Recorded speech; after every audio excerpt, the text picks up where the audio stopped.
Hello guys, এই যে বেরিয়ে পড়লাম আমি আর আমার বান্ধবী। তার মধ্যেই পুচকুটাকে পেয়েছি। পুচকুটা মন্দিরে থাকে, এখানেই পড়াশোনা করে। খুব সুন্দর কথা বলে। ওর সাথে একটু গল্প করতে লেগে গেল আমার বান্ধবী। আমিও দাঁড়িয়ে শুনছি ও কি বলছে। ও বলছে সকাল বিকাল পড়াশোনা করে, স্যাটারডে স্কুল বন্ধ থাকে। এগুলা বলতে বলতে অনেকক্ষণ টাইম এখানেই কেটে গেল আমাদের। তারপরে এসে ঢুকে পড়লাম আরবান মার্কেটে। অনেক রকমের ফুল গাছ ছিল ওইখানে। দেখছি নিতে তো ভালো লাগে, কিন্তু আমাদের এখানে রোদ পড়ে না, তাই ফুল গাছগুলো হয় না। অনেকবার এনে লাগিয়েছি, কয়েকদিন থাকে, তারপরেই আবার এগুলো একদম কালো হয়ে কি হয়ে যায়। দেখতে অনেক ভালো লাগে, ভ্যারাইটিস কালার। ছোট ছোট চারাও ছিল।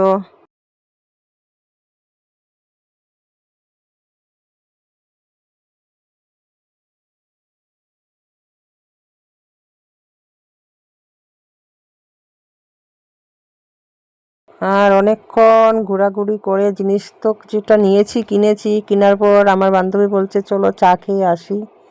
তারপরে এসে এখানে ও এক কাপ, আমি এক কাপ চা খেলাম।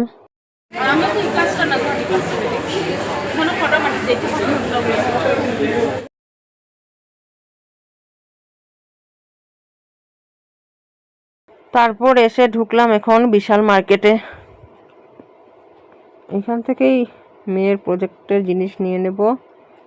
আর আমার বান্ধবী কিছু ড্রেস নিবে, ছোট বাচ্চাদের জন্য ফ্রক নিবে। ও কাকে গিফট করবে, গিফটের জিনিস কিছুটা নিবে। তাই দেখছি, ঘোরাঘুরি করছি। কালেকশন ভালোই আসছে এখন, গরমের সিজনের কালেকশন আসছে।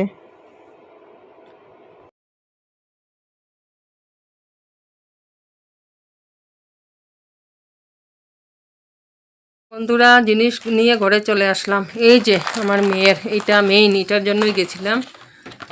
এই যে প্রজেক্টের কালার, আর ওদের জন্য খাওয়ার কিছু জিনিস, আর সঙ্গে আমি বেরোলেই আমার জিনিসগুলো আগে দেখবে। আর আমার গোপুসোনার জন্য এনেছি চকলেট। ও বেচারা বলতে পারে না, তার জন্য গোপুসোনার জন্য চকলেট নিয়ে আসছি। আর এসে দেখি ছোটো মেয়ে কী করছে। প্রজেক্ট করছো নাকি তুমি? ও ড্রয়িং করছে, কালকে আবার ড্রয়িং ক্লাস আছে, তার জন্য ড্রয়িং করছে। আর গাছ রেডি করে রাখা হয়েছে। আর এটা গাছটা রেডি করে রাখা হয়েছে, এটাও প্রজেক্টেই মেয়ের। এটা কি গাছ মানডে, মা? এটা কিং চিলি, আচ্ছা, ভেজিটেবল কিং চিলি যেটা, এটা ওটা তো মানডে জমা দিতে হবে। হ্যাঁ, ওটা মানডে জমা দেব। বাই বাই বন্ধুরা।